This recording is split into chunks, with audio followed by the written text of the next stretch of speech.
Every boy is born with potential. Some are born with opportunity. Others must build it step by step. This channel exists for the boy who refuses to give up.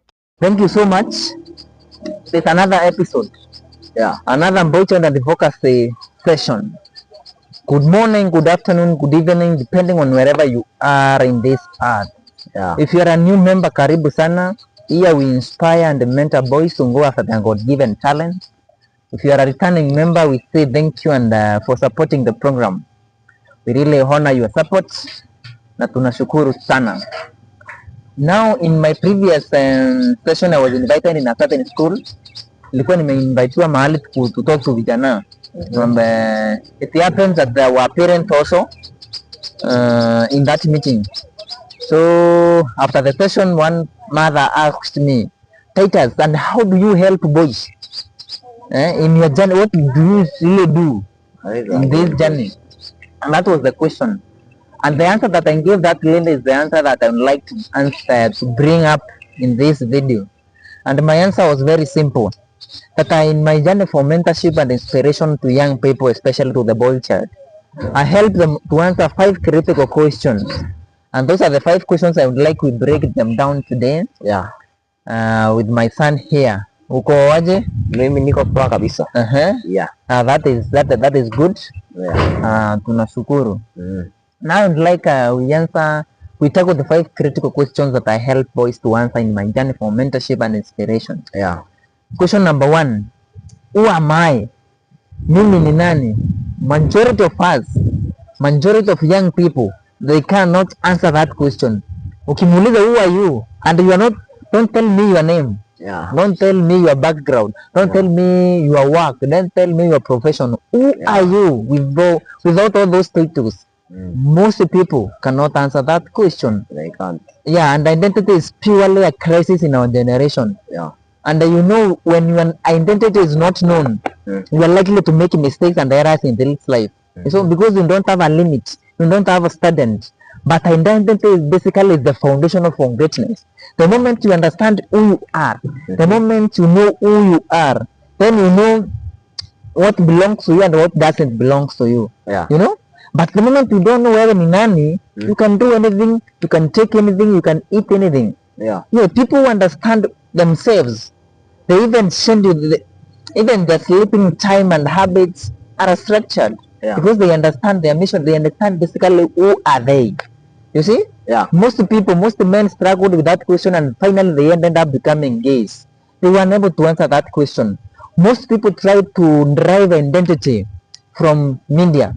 And you know media gives identity in 3 things. Looking good, having good, feeling good.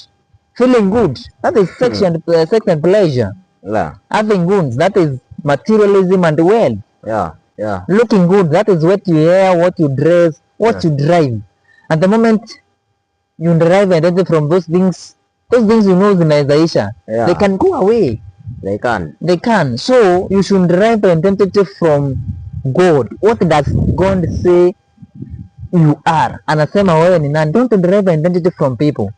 For example, God says that you are the light of the world.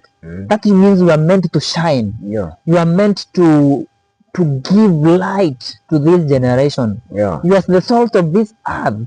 That means you are meant to influence. The work of salt is to add taste. Hata ukichukua chumvi kidogo na food ni mingi, it will influence that food. That means you are brought to bring influence and impact to this generation. Right? You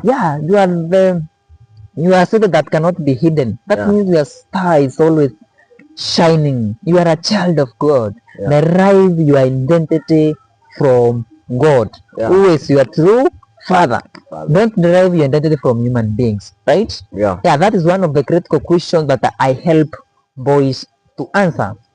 Question number 2. Where did I come from?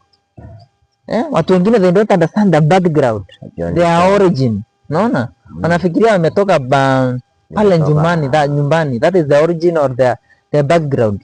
And the moment you believe that one, that means if you come from a poor family, a poor background, that means you are likely to live a low-key life. Yeah. Because you don't understand your origin. Yeah, the Bible says in the book of Jeremiah chapter 1 verse 5 that before you are conceived in your mother's womb, I knew you. And I ordained you for nations to become a prophet for nations and for the whole world. That means before you came on this world, God knew you. So your background is not just where you come from. Where you come from is the material. Whether you come from a good background or not, that one doesn't matter. You have a background, you have a home where you return finally after you are done with your mission here on earth. So it is good to understand your background, where you come from. You see? It gives you the picture, it gives you now a place to stand and to scenario know who you are. It brings on now. The moment you understand your identity, then you know your background, then we translate now to the third question that I help boys to answer. A question on why am I here? Umejiuliza kwa nini uko hapa duniani? Hiyo ndio swali vijana wengi wanazindo kujibu. They didn't understand. To answer that question, why am I here? Most people, they don't understand. You know, we are not here to eat, drink and sleep. No, we are not animals. For a purpose. Good. We are here on a purpose.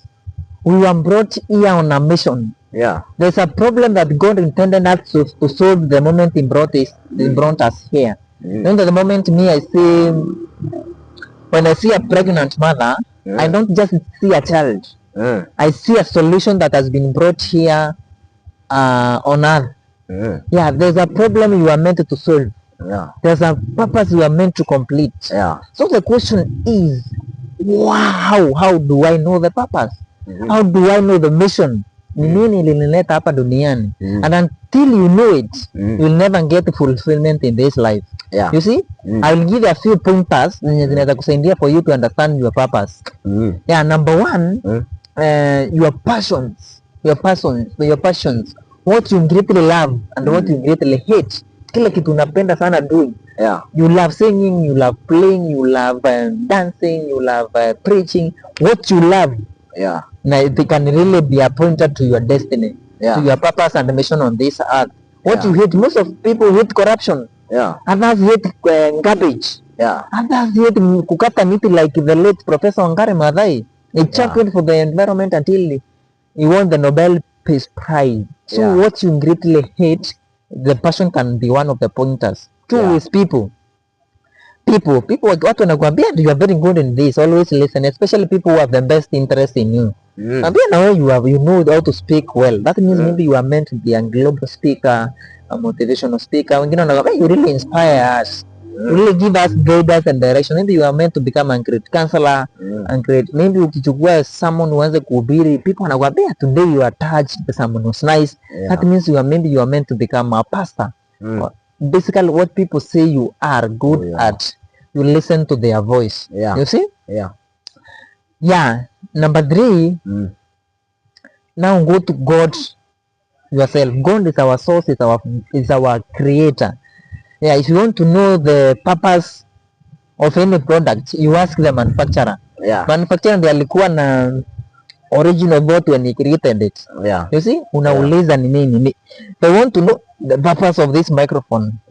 I ask the person who created it, kwa nini uliumba? Maybe it is to amplify voice and so on. So go back to your father na umuulize kwa nini ulileta hapa. It will basically reveal your mission, your purpose on this earth. And until you find it, you will never be satisfied. Right? That's the third question. Question number 4. Where am I going? Naenda wapi? Where am I going? That is a question on destiny, vision and dream. What is your vision? Where do you see yourself in 10, 20 years? What is your destiny? Most people are struggling, most young people are struggling with destinies and visions. And dream and a vision keeps you on toes together with mission. Inakufanya unaamka at the right time. You dress the way the vision demands. You tunafanya they are aligned with your calling and your vision in this life. So I help boys also to understand their vision and their destiny in this life. You see? To understand your calling, your destiny and your vision basically in this life. Then the final question number 5. What can I do? That is the question of potential. After now you have known your identity, who you are, you have understood your background, where you came from, your origin. Then you have understand who you are, your mission on earth. You have understand your purpose. And then you have number 4, you have understand your vision and your destiny. Now you realize, what can I do now to achieve those things? Your potential. The maximum you can now conquer, because you can conquer the village level, national level, or then global level. You ask yourself now, at what level was I meant to impact? That's now the came to question of gift, talent. Basically, what can you do now to make sure you accomplish your mission and your destiny? So basically, in a nutshell, that is what my advocacy entails. Yes, that is what it. Even if there's a topic, we shall understand, like even the other topics that surround that one. But the core thing of the Boychild advocacy, those are the 5 questions that we help boys understand and they answer. And I hope you will also be able to answer them. Pole pole, with the simple guidance, so that you can be able to impact this generation. So unless you have a question before, kabla sasa tumalize. Sasa hapo mimi sina swali, si ndio majibu yenyewe imejibiwa sasa. So you need to go and do the assignment. Ndio sasa you do the assignment and we work the journey and things will be fine. You go and rehearse. You go and do that and things will be fine. So connect with your destiny, try to answer that question, and if you would like me to help, I'm always there for you. Until we meet next time, I'm your Boychild mentor, Titus Mikwa. Elias Kremi.